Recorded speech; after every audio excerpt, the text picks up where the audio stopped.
India is not really a new destination for me.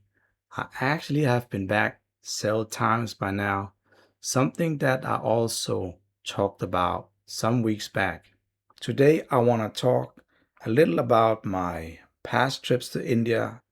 In this video, I would like to begin talking about my first official route search journey.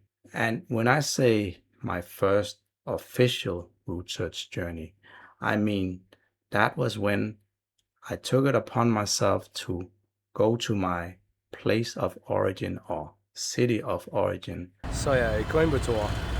Before that, I had been thinking a lot about what happened and what transpired before and after my adoption.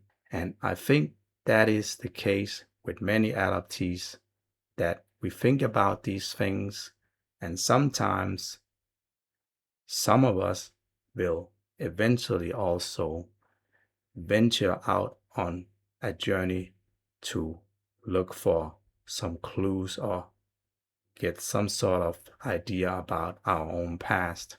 It is not everyone who does it. Some people may never go on this journey, and that's just the way that is.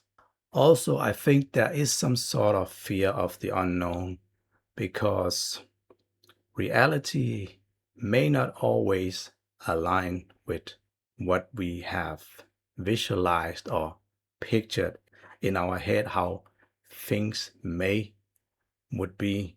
Sometimes it just turns out to be totally different from what we may have expected.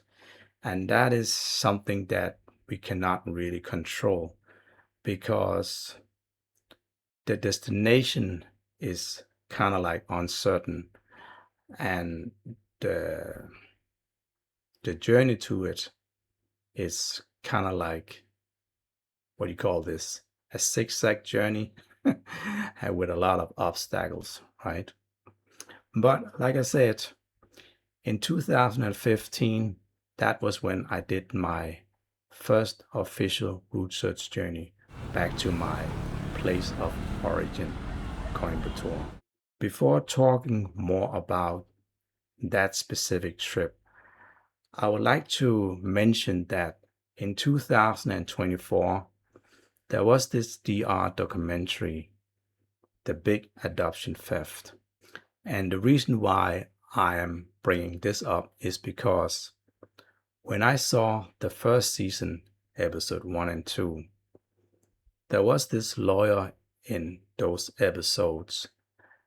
And when I saw her, I immediately recognized her. Susan Joseph was the exact same lawyer that I had contacted back in 2014, just before my trip to India. At that time, I did not really knew much about her. All I knew was that she had helped some other adoptees with their search. That was also how I had gotten her contact information. Later, it has come to be known that this Susan Joseph actually has had very deep ties to this orphanage that was documented in this documentary. And also, she had been signing a lot of adoption papers. No, but your name is on my paper. I'm out of it. But I need some answer because if you are a lawyer, I need the paper where my parents had signed. I don't have anything. But in New Delhi, you signed my paper. You have the paper. Your name is on it. I have letters from George and you. So I guess she has been working as some sort of like a middle person or something like that. But at that time, I was totally unaware of what she had been hired to do. All I knew was that she was just some person who helped adoptees searching, right? And that is also why I contacted her, and she also responded, and we mailed for them back for some times. And we eventually agreed that when I arrived in Coimbatore, we could meet there. and I will talk more about this in my next video. So until then, have a good one and take care. Bye.